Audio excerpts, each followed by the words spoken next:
Hi, this is Yolanda Van Veen, and in this segment we're going to talk about how to prune a cranesbill.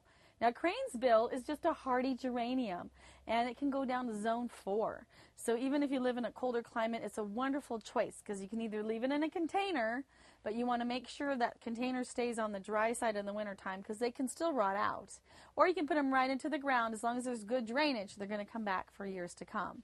Now, just like other geraniums, they will bloom and then they kind of look ratty, and sometimes you'll get some yellow leaves.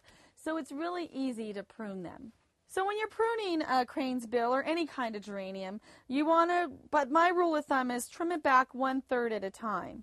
And so you just want to trim out any of the spent flowers or anything that doesn't look really good, and you want to cut it back to the point where it's meeting the other stem. So wherever there's a Y, you want to cut right into there.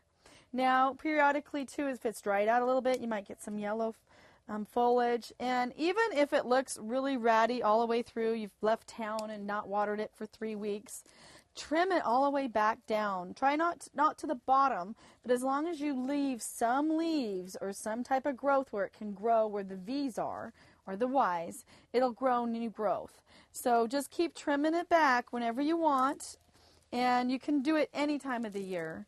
As long as they've got some growth on it, trim it back.